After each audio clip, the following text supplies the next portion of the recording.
People yell, a gate slams, a helicopter swerves dangerously close to the ground. This is a problem that needs to be stopped. How is it a problem?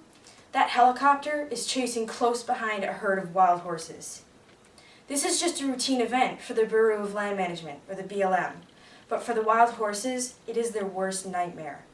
After living in freedom all their lives, they are abruptly removed from their peaceful existence with no choice or alternative. They run for miles and miles until they are forced into metal corrals by people who jump out from behind the fences with electric cattle prods. Horses are severely injured, and many die horrible deaths that the BLM won't take responsibility for. These Mustang roundups, inhumane treatment, and slaughter have gone too far. The methods used are inhumane, careless, and unlawful. It is time for this to be changed for the sake of preserving a beautiful and historic American legend. You might be wondering, what is a BLM Mustang roundup in the first place? Why are they conducted, and what is the cost? BLM prefers using helicopters to gather wild horses, but when necessary will lure them into traps using food or water. In most cases, a helicopter is used to drive herds for miles until they reach the trap. I'm going to show you some photos of these.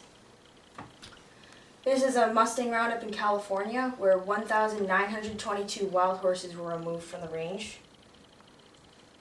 This is another roundup in Wyoming. 800 Mustangs were removed. The horses are herded into holding pens to be separated, vaccinated, wormed, and freeze-branded. You can see how tightly packed they are into the corrals. And this is a truck used to transport the horses from one facility to another. The goal after this is to adopt out as many of the captured Mustangs as possible. BLM believes that if they don't manage the Mustang population, herds will increase and become too numerous for the land to sustain.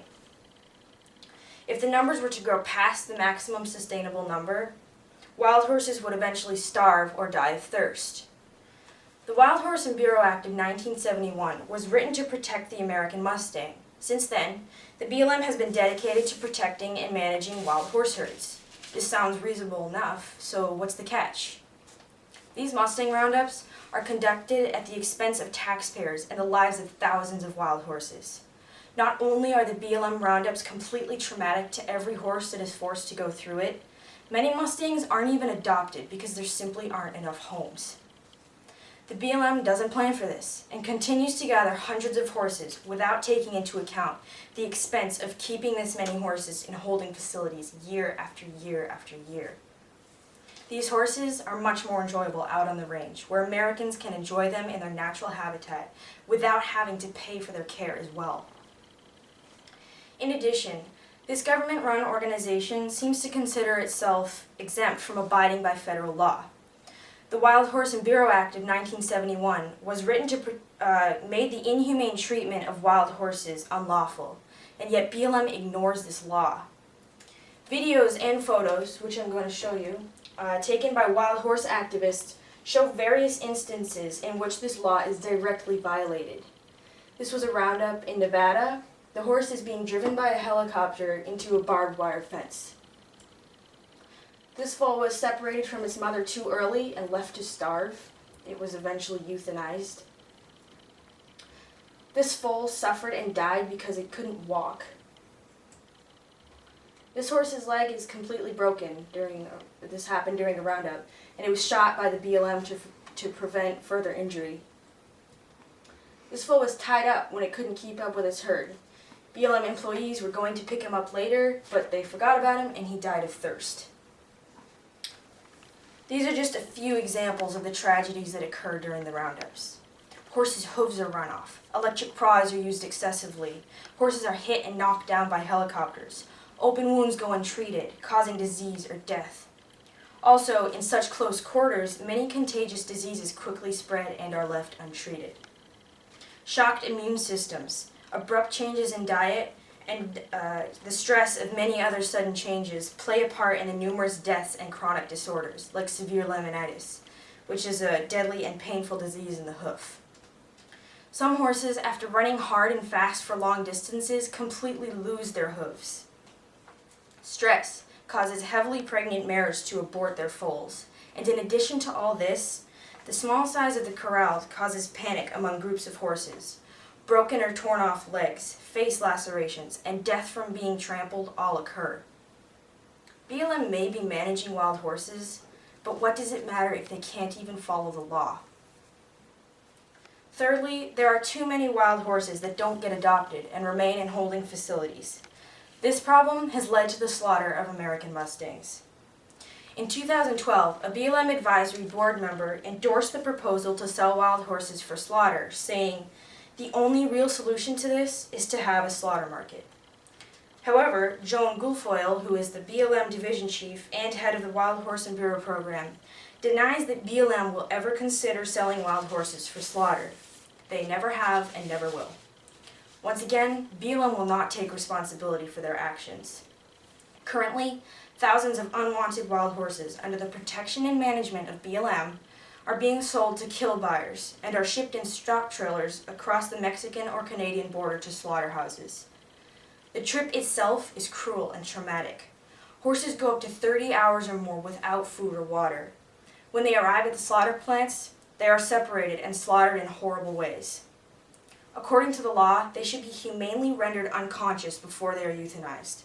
However, eyewitnesses, photos, and video footage have revealed that many horses are still fully conscious when they are lifted off the ground by a rear leg to have their throats slit. This is not proper euthanization. It is animal cruelty, and BLM is now allowing America's wild horses to be killed like this. Despite all of these reasons for stopping the wild horse roundups, there are some parties in support of them, namely, and unfortunately, the ones who have the most influence. The first of these are ranchers, who argue that they need the wild horses' land for the cattle and their sheep. However, wildlife conservationist Jamie Heinbuch says, "Today there are fewer than 35,000 wild horses on some 27 million acres, while millions of head of privately owned cattle graze across some 245 million acres, including those acres designated for wild horses. Do cattle ranchers not have enough land as it is? What do they have against wild horses that makes them so persistent in getting rid of them?" Well, they claim that the wild horses ruin and overgraze the land, and so they're in support of removing them at all costs. What they don't realize is that even after huge roundups take place, the grazing for cattle is not improved. Also, BLM claims that they need to manage the population of wild horses to prevent their starvation. NBC News' Lisa Myers mentions in her interview with 30-year BLM veteran Bob Edwards that BLM says there is simply not enough food on the range to sustain the wild horses. He responds, "There is enough. The wild horses are not receiving a fair shake. What really needs to be done is to reduce the livestock numbers." Edwards managed wild horses and was a natural resources specialist until he retired in 2005. And remember, he's a 30-year BLM veteran. His judgment should be highly regarded, yet BLM ignores anyone with this opinion. BLM also asserts that they use the most humane means as possible, and yet they refuse to take responsibility for the tragic deaths and injuries that occur frequently during the roundups. Severely injured Mustangs are euthanized or left untreated. Some die of exhaustion.